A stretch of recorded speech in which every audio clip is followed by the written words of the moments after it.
They were supposed to be the enemy, and you should hate everything about your enemy. But the enemy was very successful as teaching you that if you speak my language, you will be successful. If you dress like me, you will be more successful. If you eat like me, you will be more successful. If you talk like me, if you act like me, if you look like me, if you pretend that you are me, even though you're brown, if you pretend that you're white, you're going to get really successful. Assalamu alaikum wa rahmatullahi ta'ala wa barakatuh. Alhamdulillahi rabbil alameen, wa salatu wa salamu ala sayyidil anbiya'i wal mursaleen, wa ala alihi wa sahbihi ajma'in, amma ba'd, fa'a'udhu billahi minash shaitanir rajim. وإذ قلتم يا موسى لن نصبر على طعام واحد فادع لنا ربك يخرج لنا مما تنبت الأرض من بقلها وقثائها وفومها وعدسها وبصلها قال أتستبدلون الذي هو أدنى بالذي هو خير اهبطوا مصرا فإن لكم ما سألتم وضربت عليهم الذلة والمسكنة وباءوا بغضب من الله ذلك بأنهم كانوا يكفرون بآيات الله ويقتلون النبيين بغير الحق ذلك بما عصوا وكانوا يعتدون رب اشرح لي صدري ويسر لي أمري واحلل عقدة من لساني يفقه قولي اللهم ثبتنا عند الموت بلا إله إلا الله واللهم اجعلنا من الذين آمنوا وعملوا الصالحات وتواصوا بالحق وتواصوا بالصبر آمين يا رب العالمين. Inshallah, in this brief talk before the khutbah, I will share with you some reflections and some lessons from the 61st ayah of Surah Al-Baqarah. And as I continue to talk about this ayah, I think anybody who thinks about this ayah deeply will understand why it's important for us to review ayat like these at a time like this. Allah Azza wa Jal is placing this ayah in a certain context. Banu Israel have escaped Pharaoh. They got away from Pharaoh. And for many, many generations, they were living under the rule of Pharaoh. So for a long time, they've lived as an occupied people with a dominant force that rules over them and treats them like slaves and keeps them like an underclass, right? Now the thing is, there's a strange relationship between the oppressor and the oppressed. In the history of the world, you have nations that get dominated by other nations. That has happened throughout history. The Japanese did that to the Chinese, for example. The British did that to many parts of the world. The Dutch did it in Indonesia, etc., etc. And when these invaders, colonizers, rulers, whenever they come somewhere, after they win, the general public, not the people who were fighting them, but the general public, the millions and millions of people that were living, their life at first doesn't seem like it changed that much. So if somebody was a farmer before the Romans took over, somebody's a farmer after the Romans took over. The taxes go in a different direction, but their life really didn't change all that much, other than the war. The same way when, especially particularly the Roman Empire, the Mongols, other warring nations that expanded their territory all over the world, one of the ways they did that is they didn't change too much of what was going on. You keep your system, you keep doing the farming the way you do, you keep the market the way you do, just the money needs to come this way now. That's all, right? So for the general public, at the economic level, at least, didn't seem like there was too much of a difference. But it was also important for the people that took over to let the public know there's a new boss in town. Not just that the money should quietly flow somewhere else, but there has to be an assertion of dominance. The public has to recognize that they live under the power of a mighty empire, of a mighty ruler, etc., right? And the way they do that is not just by showing them military force. That's too expensive. The military is used on the battlefield. The military is used in espionage and collecting intelligence. But the military, when you try to use the military to control the population is too big. And that's not the job of the military. So they have to use other weapons. And I'm going to call them weapons. The Americans most recently called it the Hearts and Minds campaign. That's what they called it. So you don't need guns and bombs. What you need is entertainment. What you need is sports. What you need is culture, concerts, And the Romans did this, the Mongols, all these empires did this. They'll put on these big shows. You'll have a national celebration day, etc. You have to make the people feel like their loyalty to the empire is part of being a citizen. And these people won because they deserve to win.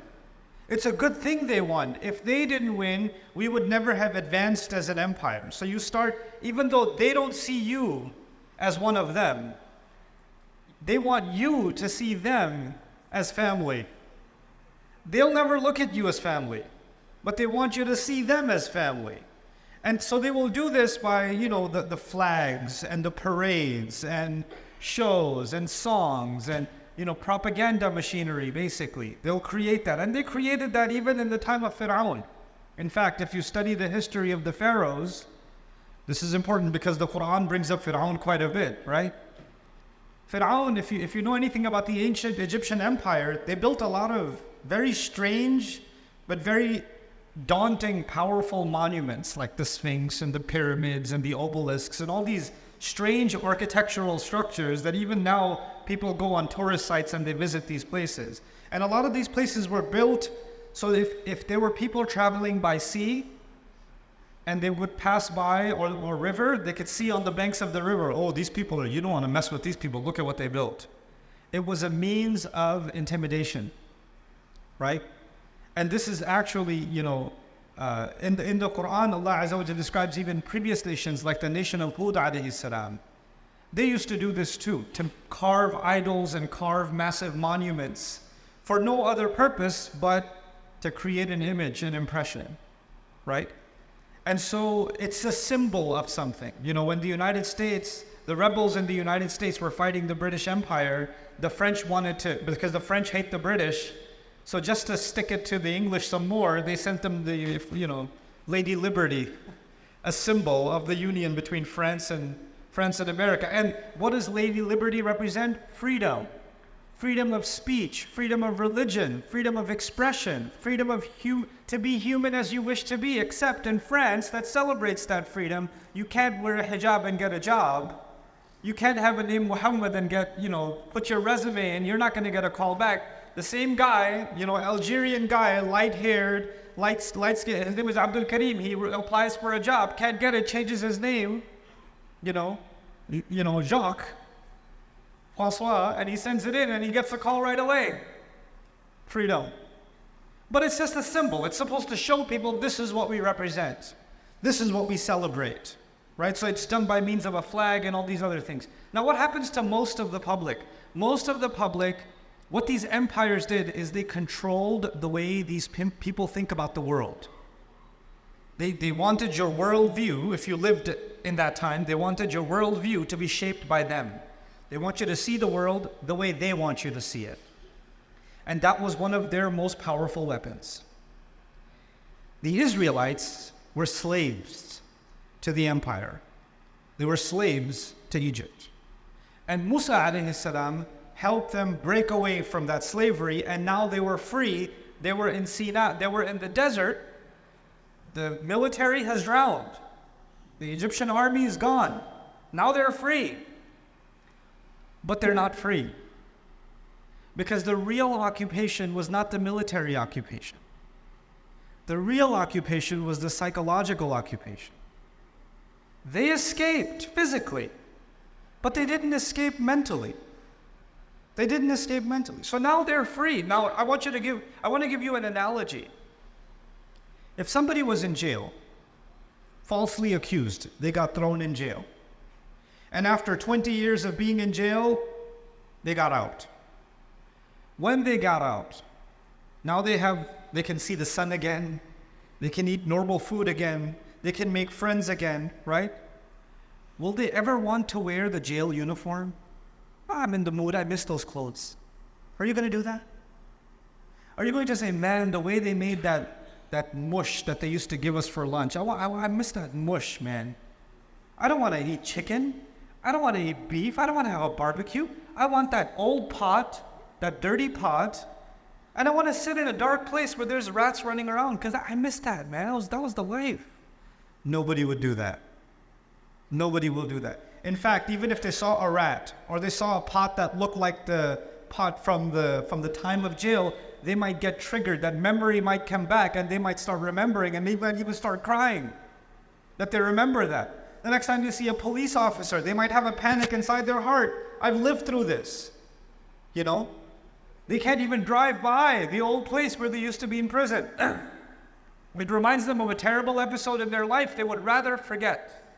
That is someone who got free and now wants to taste freedom. They want to taste freedom.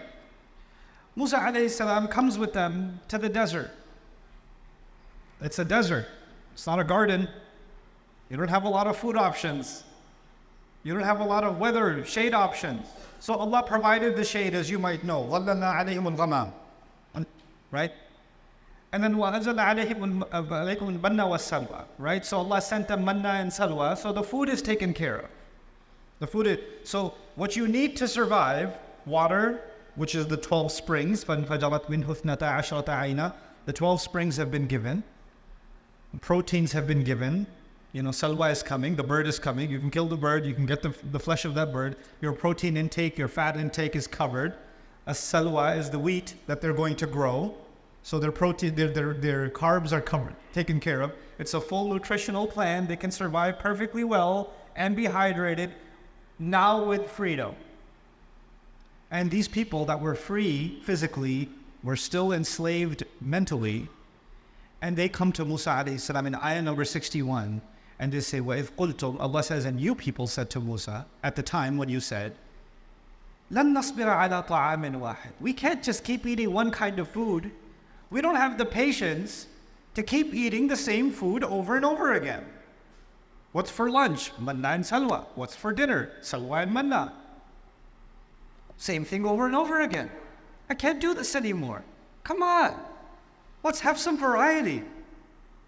So they turned to Musa alayhi salam, and in this part of this complaint, they said, فَادْعُ لَنَا رَبَّكَ يُخْرِجْ لَنَا مِمَّا تُنْبِتُ الْأَرْضُ مِنْ بَقْلِهَا وَقِثَّائِهَا وَفُومِهَا وَعَدَسِهَا وَضَصَدِهَا.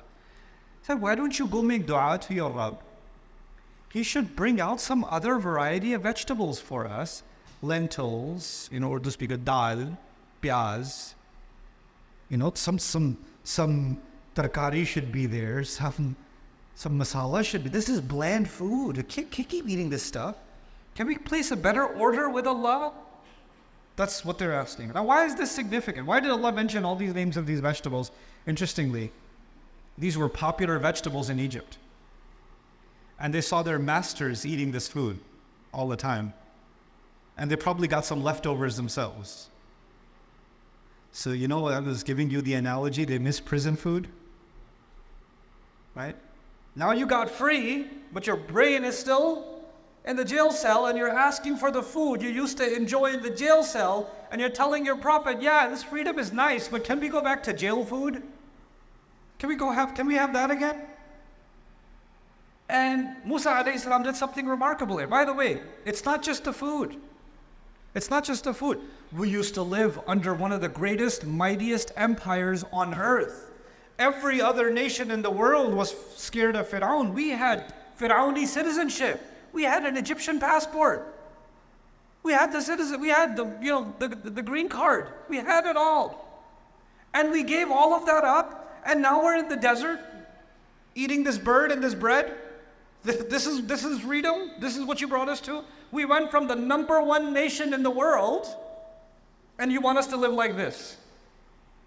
You see, they were not the number one nation in the world. They were slaves of the number one nation in the world. But in their head, we're number one, baby. Because the slave owner wants to make you think that you're part of the empire. Even though you're just the insect that they step on. You're just the insect that they step on. That's all you are. You'll have people that are, in American politics, for example, there are people that are crazy about Donald Trump. They're crazy about him. Christians that are more interested in Trump than Jesus. I've seen it. And these people can barely pay their electricity bill. They're barely getting by. But if Trump comes around, yeah, we love you. And he goes, I love you guys too. He doesn't love any of you. But he's very successful in making you believe that you need to love him. He's very successful. This is Pharaoh tactic. It's already there. So they were enslaved. They come out and they want the same old thing. They want what the colonizer, what the owner, what the former master gave them. And Musa alayhi salam said, "Ihbitu Misran." Now the word Misran is really, it's something. Misran in the Arabic language is countryside. You could say baladan, arban, right? You could say wadiyan, you could say any word and this would work. But Allah chose the word Misran. With a tanween on it, Misran, you can hear the noon at the end, Misran. But the word for Egypt in Arabic is Misra. Misra, without the tanween. It's mamnu' min as-sarf. So those two words are very close to each other, but they don't mean the same thing. If you say Misra or Misru, it's Egypt. If you say Misrun or Misran, it's countryside. But the word is very close. It's as if Musa alayhi salam is saying, you want to go back down into another Egypt. You want to go to a new place, but actually you want Egypt all over again. Let me tell you something interesting about where I come from. I'm originally from Pakistan. I love Pakistan. I love that entire region, actually. I love the history of that region. A book for especially the university students that are sitting here and high school students that are sitting here, the boys and the girls. I really want you to read this book, especially if you come from South Asia. If you come from India, Pakistan, Bangladesh, Afghanistan, even Sri Lanka, other parts of that region, I want you to read this book. It's called Islam and the English Enlightenment. Islam and the English Enlightenment. I really want you to read it for yourself. But I want you to let's step away from that for a moment. The British colonized India. They ruled over the Hindus, the Sikhs, the Muslims for some time. The Indians tried to fight back. The Muslims particularly tried to fight back. Didn't work for a long time. They were supposed to be the enemy, and you should hate everything about your enemy. But the enemy was very successful as teaching you that if you speak my language, you will be successful. If you dress like me, you will be more successful. If you eat like me, you will be more successful. If you talk like me, if you act like me, if you look like me, if you pretend that you are me, even though you're brown, if you pretend that you're white, you're going to get really successful. Because the British are a very small nation, if you didn't know. I've been to England many times, and you can drive across the country in a few hours. And every time I drive, most of it is farmland. One town, farmland, one town, farmland. And I look at it and I say, Ya Allah, these people and the entire planet, how in the world did that happen? And if you study English history, they were ready to kill each other. Their kings were ready to kill each other. And they go from there at a time when their entire military wasn't even 60, 70,000. If you want to exaggerate it, 200,000, their entire military. And the Mughal military was in the millions. Between 2 and 6 million, it fluctuated. How? How did this happen? It didn't happen militarily. Something else was going on. And we need to understand how domination works. Yes, it works by military means, but there are other mechanisms, other weapons that are used. And in those weapons, even when people break free from the British, even when people fight in Algeria, they fight and kill. They get killed to get the French out of their land. They can get the French out, but there's a French that stays inside. They can get the British out, but there's a British that stays inside. And when it resides inside, now you can go to a country like Pakistan, which I love. And Pakistan has a remarkable heritage of many, many languages. Many of those languages are dying, right? And if you go to a restaurant and you speak in Urdu, then the waiter might look at you like. But if you say the same exact thing in English, on top of that, if you say it in an American accent, please, sir, this way, sir. You could conduct the experiment. I could walk into the same restaurant with a suit on, speak in English, I could go back out, change it to shalwar kameez, and then come back in and speak in Urdu. Completely different treatment. And this is not in America. The mistreatment is not in America. It's not happening in Canada. It's not happening in England. This is happening in the Muslim world. And it's not just Pakistan. It's happening in India, Bangladesh, Indonesia, Malaysia. It's happening in North Africa, all over the Muslim world. You know what it is? We freed ourselves. We did. But did we? Did we free ourselves? It's as if we wanted another Misr. We wanted another Misr. And the new one, for the new generation now, they're like, I was born in Canada. What are you talking about? I can't relate to any of this. Yeah. Let me talk to you for a second. You know who your colonizer is? Brand names. Your TV, your loyalty to your entertainment accounts. Your worship of your sports teams. This is how your new master keeps you busy. And keeps you busy with the new car that came out, the new phone release that came out, that has a camera which is exactly the same as the last camera. But for you, your life is incomplete if you don't have the newest one. You have to have it. You have to show it. You will be proud of democracy, living in a democracy that is so busy destroying democracies all over the world. But you're so proud of democracy. And they're, at least we have rights, at least we have this, and then that facade will start breaking. So what I'm trying to tell you by means of this ayah is that Musa alayhi salam gave them a warning. If this is what you want to live as slaves again, if not physically, then mentally, go ahead. Go into another Egypt. This time, it's not a Pharaoh that has to rule you. Pharaoh is already in your head, and you are colonizing yourselves on autopilot. I mean, the best kind of slave is a slave you don't even have to build a prison. Save money. The slave who's a slave while he thinks he's free. The owner doesn't even have to spend any money. This is the easiest way. This is great. There used to be a time before the banking systems that developed and the taxation systems that developed that the kings used to send the forces, and the forces used to come and collect the money from every house, and it got smarter. They're like, this is too much. I've got to pay the soldier. I got to pay the horse. I got to pay the cart. I got to pay the travel expense. Then they got to collect the money. I lose a lot of money this way. Let's make an automated billing system so when people are riding down the highway, the toll will rob them and they won't even know, and they'll feel like they're free. The road is so nice. The view is so nice. They'll be smiling while being robbed.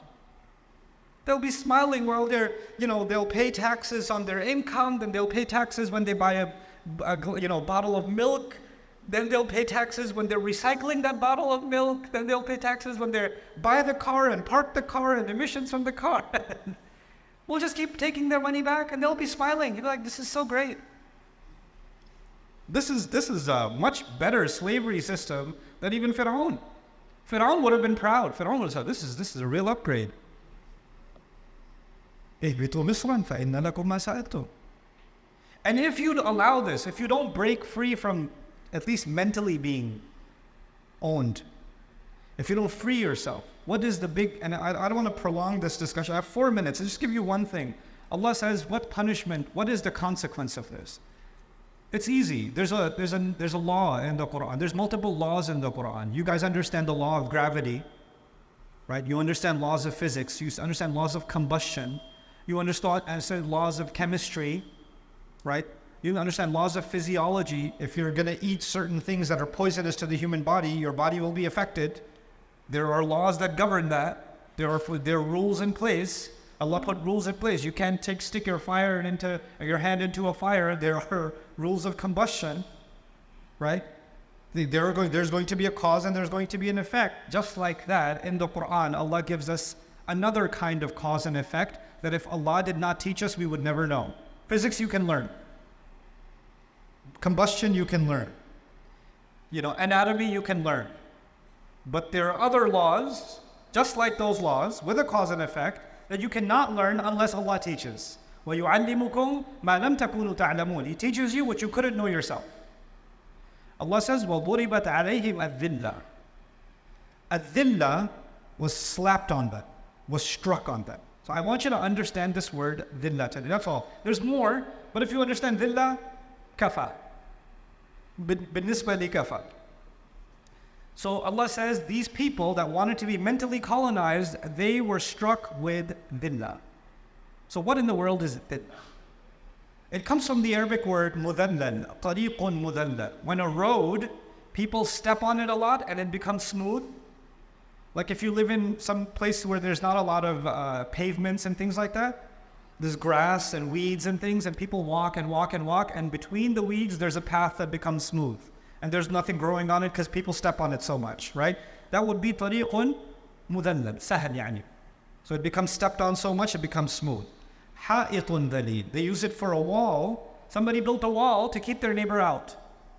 But if they made the wall 1 foot tall, so the guy could just hop over, this is useless, it's too short. That kind of a wall is called ha'it dhalil.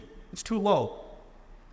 The same way baytun dhalil. They say for a house, when you're buying real estate, you want to buy real estate on top of a hill or a little bit elevation, because if it rains, the water will come down. But if you bought your house at the bottom, everybody else's problem is not there. It becomes your problem. Your house is the one that gets flooded. That's baytun dhalil in Arabic. They use this for dhul al-karam, for a necklace. In the necklace, they have these, cheap beads, but they have the pearl, or they have some expensive one that dangles at the bottom. So dulliyat ala qiduhu, the expensive ones dangle at the bottom. They're actually called dhulal, the ones that dangle at the bottom. So all these examples, and what are they, in a great lexicon of the Arabic language by Muhammad Hassan Jabal, he says, naqsu irtifa' al-shay. When someone used to be high and it became low, that is dhalil.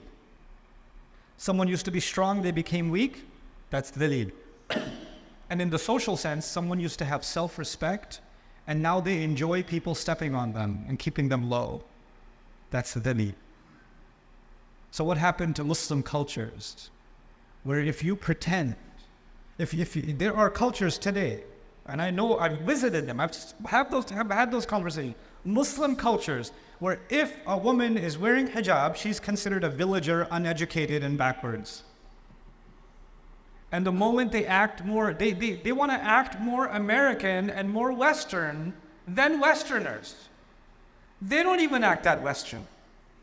Why? Because we want to feel like we're modern. We want to feel like we're modern. What's the biggest, you'll notice war-torn countries where entire, cities have been decimated. People have been destroyed. And those same people, their sense of value comes from, hey, I just bought, look at the brand of my belt. Look at these shoes. Look at this coat I got. This is where your value is coming from. The master says, buy from me, pay me taxes, and be proud of it too. How more dhalil can one get? How more low can one get? This is not about halal and haram. I want you to understand that. This is not about tahrim. This is about self-respect. This is about self-respect. And I'll conclude with this. Every culture on earth is an extension of what was given to Adam alayhi salam. أَنزَلْنَا عَلَيْكُمْ لِبَاسًا يُوَارِي سَوْآتِكُمْ وَرِيشًا. Adam alayhi salam was told, Allah has revealed clothing to you so it covers your privates. So whether you're dressed in Bangladeshi clothes, Pakistani clothes, Afghani clothes, American clothes, Canadian clothes, British clothes, Japanese clothes, all of them were actually started by what was given to Adam alayhi salam. And Allah gave us guidelines in His book and the sunnah of His messenger sallallahu alayhi wasallam to remove ignorance from the clothes, and you can wear decent clothes while being Japanese. You can wear decent clothes while being American. You can wear decent clothes while being Chinese or any other nation. It's not the cultures that were being rejected. It was the colonization that was being rejected. It was the ruler mindset, the worship of the ruler that was being rejected. And subhanAllah, we are living in amazing, amazing times. At this time, for us to contemplate ayat like these, especially for the young generation, they have an opportunity to break the colonization that has dominated the Muslim mind for well over a century. Muslims are a very powerful force on earth. We've been sleeping for a couple of 100 years. We've had a bad season. We've just had a bad season. But that doesn't mean we're weak. We're the sleeping giant. That's what we are. But we're starting to wake up. We're starting to wake up. You know, what's happening in Gaza isn't just opening up the eyes of the world to what's happening. What's the political reality? It's not just teaching Americans. We keep saying freedom of speech, but we don't really have it. We keep saying freedom of expression, but we don't really have it. We keep saying freedom of protest, but we don't really have it. It's not just teaching the Americans that very, very important lesson. Oh my God, they didn't think of us like slaves. They just put invisible fences. They're not just, but the Muslims are learning. What have I been worshiping? What cow did I just make and worship? Like the Israelites and their golden calf, right? It doesn't have to be a golden calf anymore. It could be a golden logo of anything. It could be a golden Nike. It could be a golden Ferrari, golden Chanel, all golden cows. Those are all the cows today, you know, and all the Saudis of the world are building it. So I pray this is the beginning of something. This is the beginning of a new awakening where we're not culturally dominated anymore. We can express ourselves and think for ourselves, and we're not loyal to anything but the truth. And we can invite the world to see the truth instead of seeing the truth through the lens of someone who just wants control and manipulation. May Allah Azza wa Jal liberate our hearts and minds, and may Allah Azza wa Jal allow especially this generation to be the one that truly liberates the ummah from the colonization that is inside, not just the one that is outside. Barakallahu li wa lakum fil Qur'anil Hakim. ونفعني وإياكم بالآيات والذكر الحكيم.